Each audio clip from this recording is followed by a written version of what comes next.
한자를 한번 띄워주실까요? 사람을 인이라고 하지 않고 인간이다, 이렇게 한자로 표기합니다. 인간이라고 할 때 간자가 무슨 간자예요? 사이간자입니다. 이렇게 해석해 보면 어떨까요? 사람은 혼자 살 수 없다고요. 사람과 사람 사이에 아름다운 관계를 맺고 살아가는 것, 이것이 사람의 본분이고 사람의 삶이라고 우리는 이렇게 정의할 수 있겠습니다. 그런데 오늘 본문에는 더 나아가서 사람과 사람 사이뿐만 아니라 사람은 사람들과만 살아가는 것이 아니라고 우리에게 이야기하고 있어요. 사람은 짐승들과도 함께 살아가고요, 사람은 자연 속에서도 함께 살아갑니다. 이스라엘 백성들에게 너희가 약속의 땅에 들어가거든 모두가 함께 행복하게 살기를 바란다, 하나님께서 이렇게 말씀하고 계세요. 사람과 사람 사이, 더 나아가 사람과 동물, 사람과 자연과 아름다운 관계를 맺으며 살아가는 존재가 우리 사람이다, 주님께서 이것을 말씀해 주고 있습니다. 우리는 우리를 가리키는 이름을 통하여서 우리의 정체성을 다시 한번 정의할 수 있겠어요. 요즘은 우리가 살아가면서 괜히 다른 사람의 사적인 일들에 우리가 관심을 갖거나 또 질문을 하거나 또 자꾸만 상관하게 되어지면 불편함을 토로하는 시대 가운데 우리는 살아갑니다. 그래서 웬만하면 다른 사람들 일에 대하여서 no touch, it's my business, 그냥 내 사적인 일이야, 이렇게 하고서 다른 사람의 일들에 대하여서 관심 갖지 않고 살아가는 이 시대를 우리가 살아가고 있는데요. 그래서 웬만하면 다른 사람들의 일에 눈 감고 살아갑니다. 그런데요, 잠언에 이런 말씀이 있어요. 잠언 26장 17절, 오늘 제가 여러분들에게 준비하지는 않았는데 한번 들어보세요. 길로 지나가다가 자기와 상관없는 다툼을 간섭하는 자. 누가 둘이 싸우고 있어요. 그런데 그 싸움에 간섭했잖아요. 그 마치 이것은 누구와 같으냐, 지나가는 개의 귀때기를 잡는 자와 똑같다, 이런 거예요. 지나가는 개의 귀를 꽉 잡으면 어떻게 합니까? 머리를 쓰다듬어주고 배를 이렇게 쓰다듬어주는 게 아니라 지나가는 개의 귀를 꽉 잡으면은 어떻게 된 거예요? 하고서 물게 되어지죠. 어리석다는 거예요. 신경 쓰지 말고 싸우든 말든 관심 갖지 말고 그것에 상관하지 말아라, 그렇게 이야기하고 있는 거예요. 그러니까 알아도 모르는 척, 몰라도 아는 척, 여러분 이것이 지혜로운 사람의 모습이라고 하는 거죠. 그런데 하나님의 말씀이 어려운 게 오늘 말씀은요 정반대예요. 오늘 본문의 말씀은요 새로운 삶, 새로운 태도를 우리에게 도전하는데, 아름다운 공동체를 이루기 위해서는 서로 챙기고 서로 상관하고 서로 돌아보는 마음을 가지라고 그렇게 이야기하는 거예요. 그럼 어떻게 해야 되는 거예요? 어느 때는 모르는 척하고 어느 때는 아는 척 해야 되는 거예요. 어느 척은 그냥 상관하지 않고 또 어느 때는 다 가서 상관하는 삶을 살아가야 되는 거예요. 그래서 여러분, 하나님께서 우리에게 주시는 지혜가 필요한 거예요. 여러분 인생 살아보셔서 알잖아요. 우리의 모든 삶이 그냥 한 가지로 그냥 딱 일괄적으로 우리가 해석되어지거나 적용되어지지 않아요. 이럴 때는 이렇게, 저럴 때는 저렇게. 그러니까 뭐가 필요하겠어요? 분별력이 필요한 거예요. 지혜가 필요한 거예요. 남의 일이니까 상관하지 마, 이것도 문제고요. 모든 남의 일에 대해서 사상껏 상관하는 것도, 이것도 문제인 거예요. 그러니까 하나님께서 우리에게 주시는 그 지혜를 가지고 내가 이것은 들어가야 될지 아니면 빠져야 될지, 이것은 내가 관여해야 할지 아니면 관여하지 말아야 할지, 하나님께서 우리에게 주시는 그 지혜 가지고 살아가는 사람, 이 사람이 하나님이 귀한 사람이라고 우리에게 말씀해 주세요. 그러니까 하나님, 나에게 지혜를 주세요, 이렇게 기도하는 저와 여러분들 되었으면 좋겠습니다. 오늘 두 가지 이야기하는데요. 첫 번째는 이웃 재산에 관한 규정입니다. 불신물을 발견했을 때 어떻게 해야 하는가? 누군가가 잃어버린 물건을 내가 찾았어요, 내가 발견했어요, 어떻게 해야 할 것인가? 이라는 겁니다. 당연히 아는 사람의 분실물이라면 그 사람 갖다 찾아줘야 되겠죠. 그런데 분실물이 모르는 경우들이 있어요. 그러면 어떻게 해야 되느냐? 성경은 우리에게 이렇게 이야기합니다. 그 주인이 나타날 때까지 잘 보관하고 있다가 주인이 나타나면 돌려줘라. 그런데 여러분, 이 말씀을 오늘날 우리가 그대로 적용할 수는 없겠어요. 왜냐하면 많은 사람들이 많은 물건을 가지고 살아가면서 많은 물건을 잃어버리고 있기 때문에 오늘날의 최고의 지혜는 분실물이 생기면 분실물 센터에다가 이것을 맡기는 것이 최고의 지혜가 아닐까요? 아니면 그냥 있는 그 자리에다가 그대로 놔두는 것, 이것이 지혜로운 것 아닐까요? 그런데요, 오늘 이 말씀에 있었던 이 당시에는요, 많은 사람들이 살았던 것이 아니라 많지 않은 사람들이 살았고, 그렇게 살아가는 사람들이 많은 물건을 가지고 살아가는 것이 아니라 오늘날처럼 그렇게 많은 물건이 있지 않았어요. 뿐만 아니라 딱 보면 이것은 이건 누구네 거네 라고 하는 것이 알 수 있을 정도로 그렇게 주인을 찾아주기 쉬웠던 그 당시였어요. 신명기를 우리가 계속해서 묵상해 가고 있는데요, 조심해야 될 것은 무엇이면 단순히 문자나 내용에 매이는 것이 아니라 이렇게 말씀해 주신 하나님의 말씀의 마음, 말씀의 정신, 이 가운데 흐르는 법의 정신을 헤아리는 것이 중요하다고 계속해서 저는 여러분들에게 강조하고 있어요. 1절과 2절 볼까요? 이것을 보면서 이 말씀의 정신이 무엇인가, 이 뜻이 무엇인가, 하나님의 마음은 무엇인가 함께 살펴보았으면 좋겠습니다. 1절, 2절 우리 교독할게요. 내 형제의 소나 양이 길 잃은 것을 보거든 못 본 채 하지 말고 너는 반드시 그것을 끌어다가 내 형제에게 돌릴 것이며, 내 형제가 내게서 멀거나 또는 내가 그를 알지 못하거늘 그 짐승을 내 집으로 끌고 가서 내 형제가 찾기까지 내게 두었다가 그에게 돌려줄지니. 소나 양이나 형제가 잃어버린 어떤 것이든지 네가 얻게 되어지면 못 본 채 하지 말라라는 거예요. 특히요 3절과 4절 볼까요? 낙이라도 그리하고 의복이라도 그리하고 형제가 잃어버린 어떤 것이든지 네가 얻거든 다 그리하고 못 본 채 하지 말 것이며, 못 본 채 하지 말아라 라고 하는 말이 지금 반복되어지고 있죠. 4절입니다. 시작. 낙이나 소가 길에 넘어진 것을 보거든 못 본 채 하지 말고 너는 반드시 형제를 도와 그것들을 일으킬지니라. 오늘 이 새벽에 하나님께서 우리에게 주시는 말씀, 못 본 채 하지 말아라, 계속 강조해서 우리에게 말씀해 주고 있어요. 누군가의 소유를, 누군가의 짐을 내가 보관하는 것도 쉽지 않은데, 여러분, 주인이 누구인지도 모르는 생명, 소나 양을 내 집으로 데리고 오면은요, 이것을 어떻게 하면 그냥 놔두는 것이 아니라 그거 먹여야 되잖아요. 생명인데 먹이를 줘야 되잖아요. 가꾸어야 되잖아요. 얼마나 귀찮은 일이며 이게 얼마나 짐스러운 일이겠어요. 살아가다 보면은요, 참 이렇게 난처한 일들을 만나게 되어지고, 갑자기 나는 이 일들로 인하여서 분주하게 되어지고 바쁘게 되어지고 나의 소유를 쓰게 되어지는 일들이 성경에 기록되어져 있어요. 그러면 귀찮다 하지 말고 못 본 채 하지 말고 잃어버린 소나 양, 낙이나 어떤 물건을 잃어버린 그 형제의 마음을 함께 헤아릴 줄 아는 것, 이것이 아름다운 공동체를 이루는 아주 중요한 마음이라고 우리에게 이야기하고 있는 거예요. 그러니까 보관해 주냐 마냐, 주인을 찾아주냐 마냐, 이거보다 더 중요한 게 뭔지 알겠죠. 그것을 잃어버렸으니 얼마나 마음이 아프겠어. 그 형제의 마음을 헤아릴 줄 아는 마음, 이것을 갖기를 하나님의 거룩한 백성들에게 원하고 계시는 거예요. 함께 사는 사람들 어떻게 살아야 된다고요? 배려하고 도와줄 줄 알아야 한다고요. 형제의 낙이나 소가 넘어졌을 때 반드시 못 본 척하지 말고 가서 일으켜주고 도와주라는 거예요. 우리는 이렇게 적용할 수 있겠어요.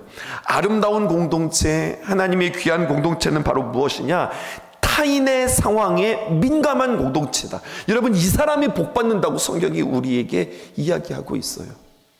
하나님께서 복 주신 거룩한 백성들에게 복된 땅에 가서 너희들이 복스럽게 살기 위해서는 너만 알고 살지 말고 다른 사람의 마음을 헤아릴 줄 아는 그 복의 바탕을 준비해라. 주님께서 우리에게 말씀해 주고 있어요. 이것이 건강한 공동체, 아름다운 공동체, 복받는 공동체라고 하는 거죠.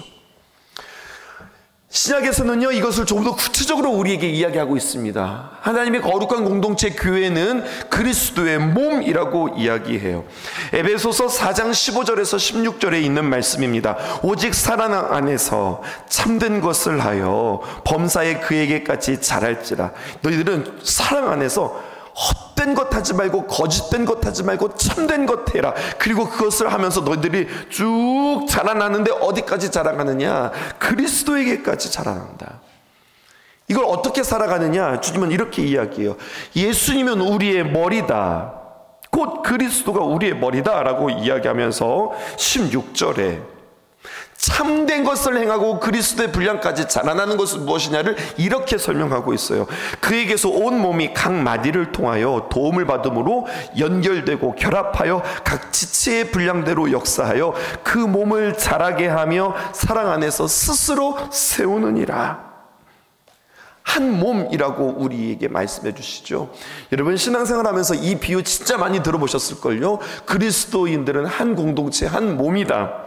어떤 사람이 지나가는데 넘어졌어요? 그럼 그냥 넘어진 것이 아니라 꽈당 넘어졌는데 그때 즉시로 내 입에서도 무슨 말이 터져 나오느냐? 무릎이 깨졌는데 내 입에서는 뭐라고 말하냐면 아야! 하고 소리가 나온다고요.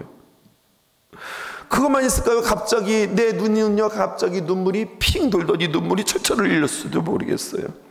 손은 가만히 있나요? 가만히 있지 않고 아픈 그 무릎을 주무르면서 어루만져질 거예요. 그리고 다친 무릎 말고 다른 무릎은요, 오히려 자신이 더 많은 힘을 써서 아픈 무릎 덜 힘쓰라고 체중을 자신에게 더 많이 실을 거거든요.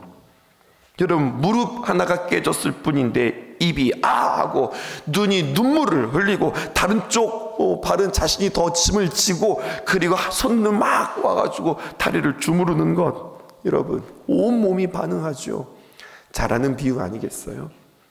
그리스도의 몸이 바로 그렇다고 하는 거예요. 형제의 아픔을 돌아보는 공동체, 한 형제가 아파할 때 함께 반응하고 함께 눈물을 흘릴 수 있고 그렇게 그에게 모두가 다 집중할 수 있는 건강한 공동체.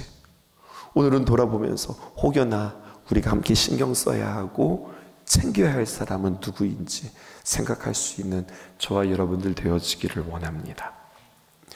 그 밖의 규정이 우리에게 이야기되어지고 있는데요, 7가지의 규정이 정말로 다양한 규정이 있어요. 근데 여러분 가만히 읽다 보면 여기에 한 가지 공통분모가 있습니다. 그것을 찾아내셔야 돼요.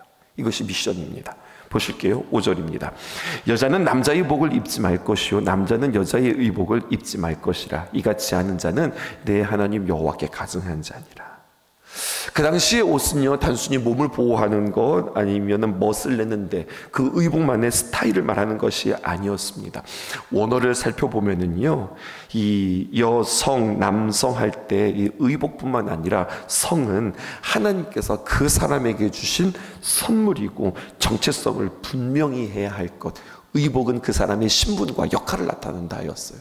그러니까 여자가 남자 옷 입지 말고 남자가 여자 옷 입지 말라고 하는 이야기는 남자가 여자처럼 살아가지 말고 여자가 남자처럼 살아가지 말아라 라고 하는 것뿐만 아니라 분명히 각자 남성은 남성으로서 여성은 여성으로서의 역할이 있다고 하는 거예요.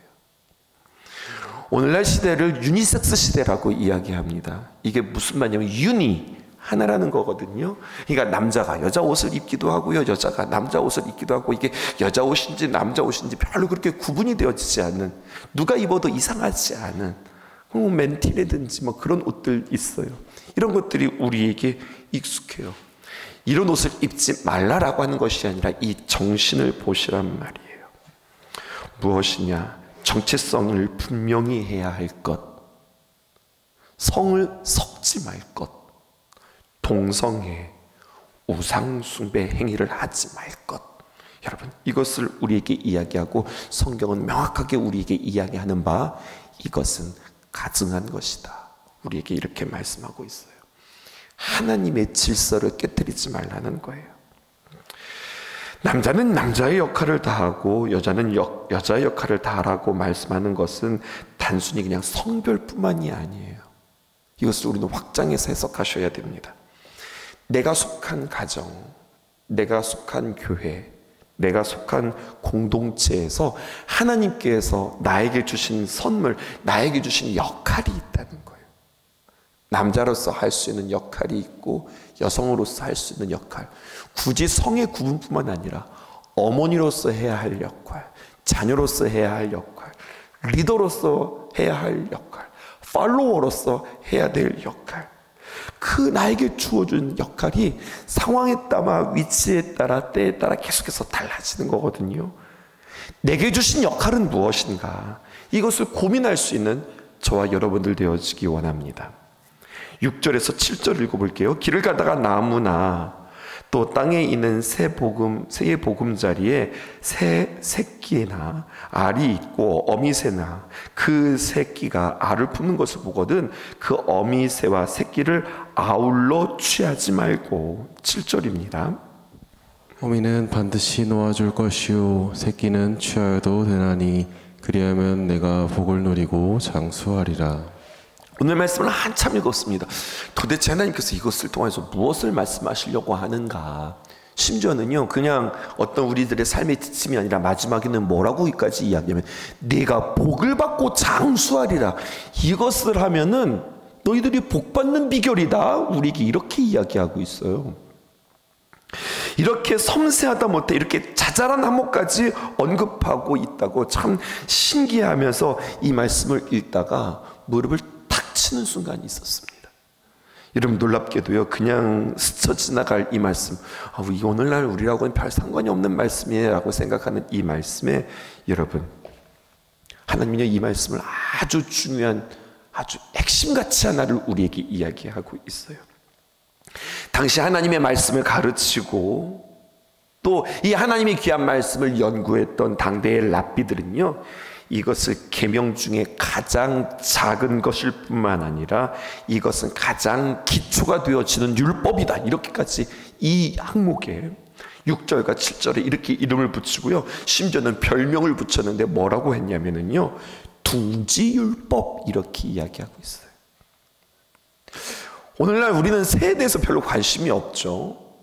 우리가 굳이 지나가면서 새를 가져오거나 뭐 이런 역할들은, 이런 일들은 없는데, 이 당시의 사람들은요, 새가 생활에서 굉장히 중요한, 그들에게 있어서의 식료품과도 같은, 또 그들에게 있어서 육식을 제공하는 뿐만 아니라 제사에 필요한 아주 중요한 생물이었습니다.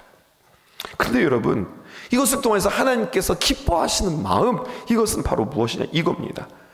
작은 것 하나도 놓치지 않는 섬세한 시선, 그리고 긍휼히 여기는 마음, 이와 같은 인도주의적 삶이 복을 누리고 장수하게 되어지는 비결이다, 이것을 우리에게 이야기하고 있어요. 아주 작은 것에도 놓치지 않는 마음, 섬세한, 여러분, 예민한 것과 섬세한 것은 다른 것 같아요. 그냥 지나칠 수 있는 것까지도 내가 그 사람의 입장이 되어서 그 마음을 잘 헤아릴 줄 아는 마음이 있는 사람, 그 사람은 이미 복을 받을 수 있는 준비가 되어져 있는 사람이라고 우리에게 이야기해요. 여러분, 긍휼히 여긴다고 하는 것은 무엇입니까? 인신점심이라고 하는 말 여러분들 알죠? 그 마음이 내 마음이야. 동병상련이라고 하는 말 알죠? 내가 그 일들을 겪어봐서 내가 그게 어떤 마음인지 알겠어. 그래서요, 그의 마음과 그의 처지를 생각하고 배려하고 용서하고 참아주고 인내하는 것, 이것이 긍휼의 마음인데, 여러분, 이것만 긍휼의 마음이 아닙니다. 균형을 잡으셔야 합니다. 바르고 정확하게 일을 감당하기 위하여서, 또는 바른 규칙을 세우기 위해서, 건강한 질서를 만들어가기 위해서 때로는 섬세하게, 때로는 세심하게, 또 그를 위하는 마음으로 내가 미움받을 용기, 외면당할 용기, 내가 외로움을 감당할 용기가 우리에게 필요한 거예요. 당장은 아프고 서운할지 모르지만 아니라고 이야기하는 것, 해야 된다고 이야기하는 것, 이것이라고 이야기하는 것, 여러분, 당장에는 힘들지만 훗날 그것은 우리에게 소중한 걸음이 되어질 것이라고 하는 거죠. 오히려 뒷부분이 우리는 조금 더 힘들걸요.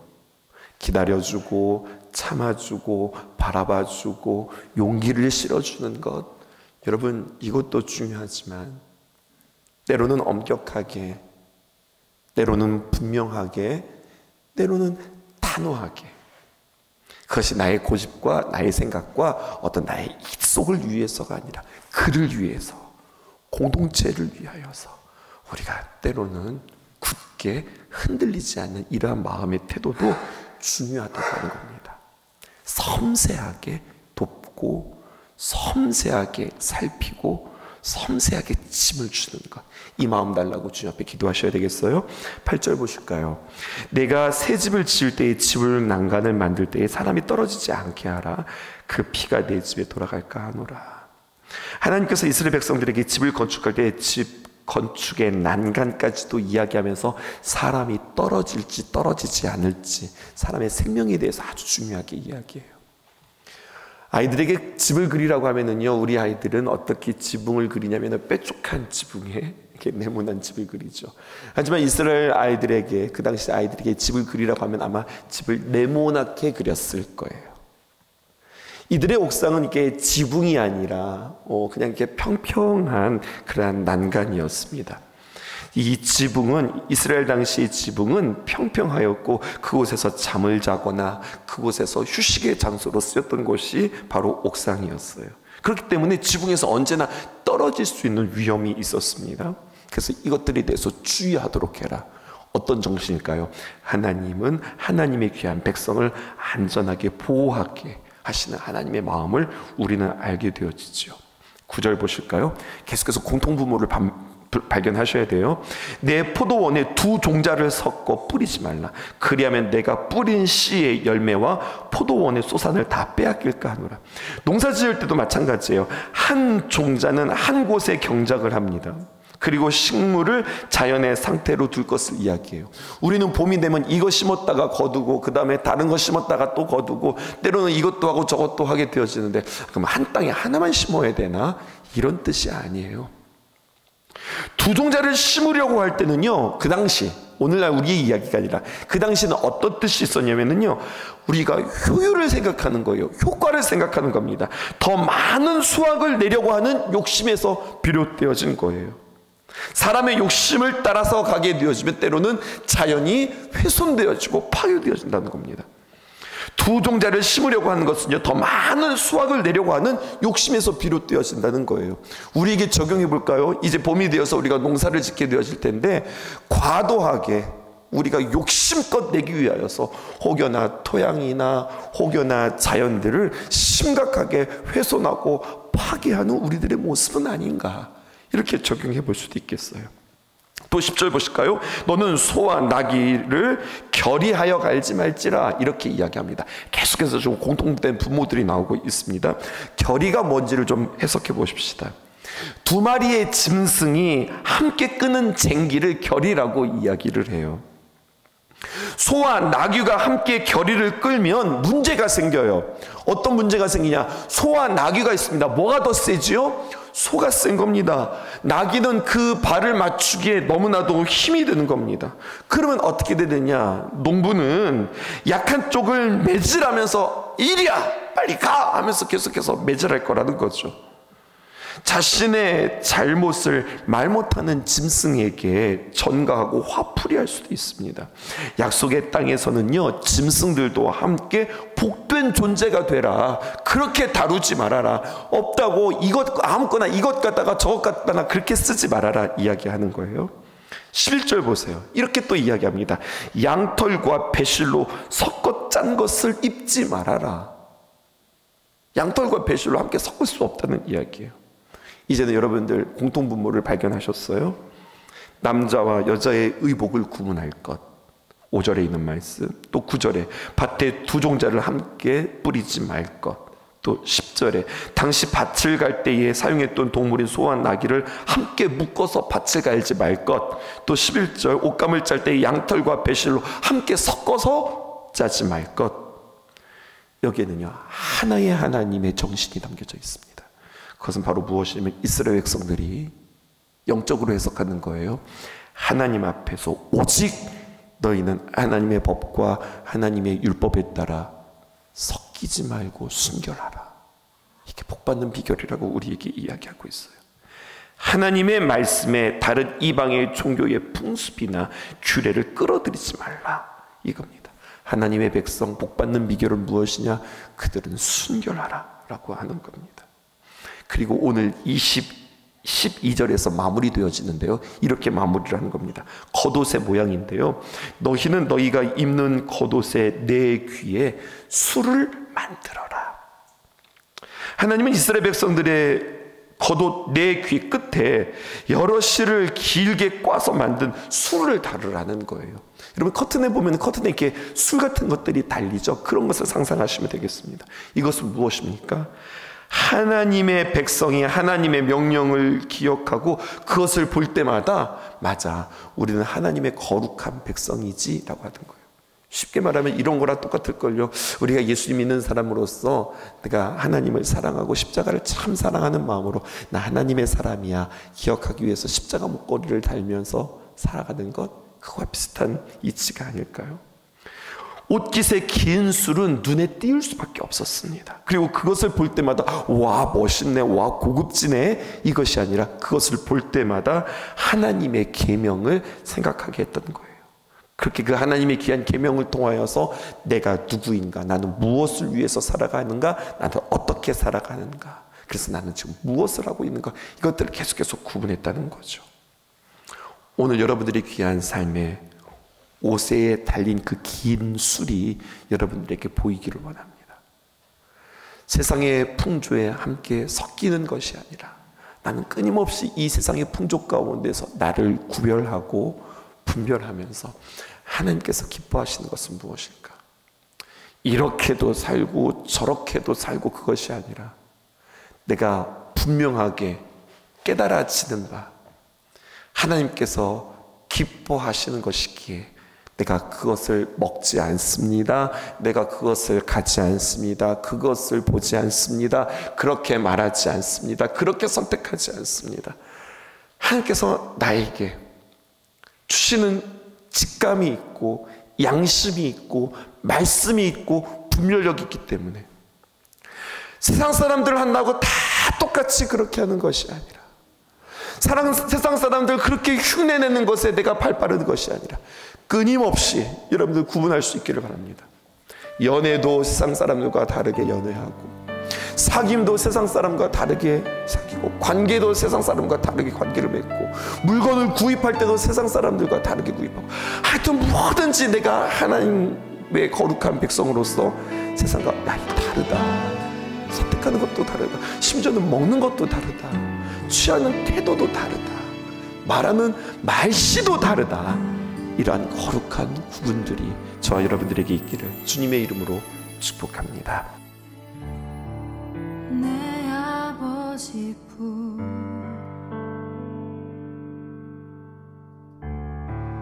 날 향해 부르시는 노래,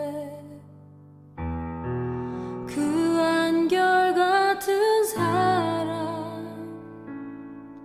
모든 두려움 물리치네.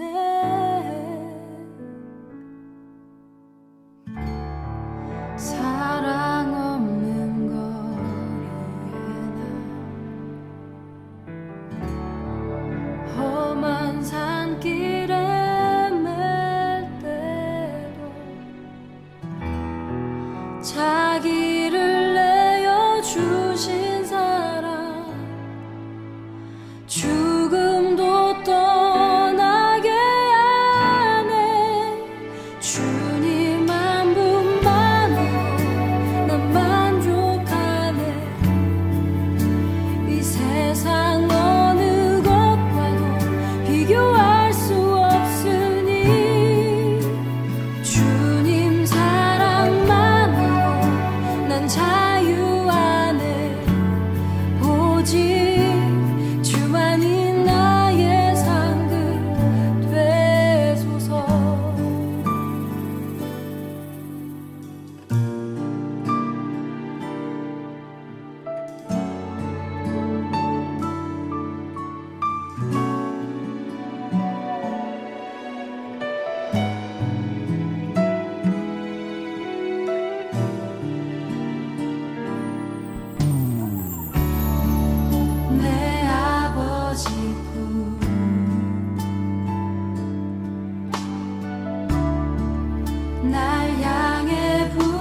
주시는 노래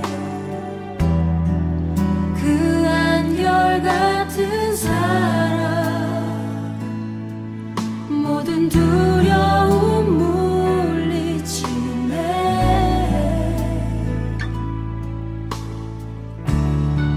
사랑 없는 거리에 나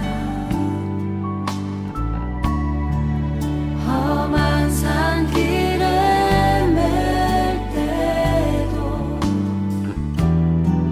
자기를 내어주신 사랑 죽음도 떠나게 하네 주님 한 분만으로 난 만족하네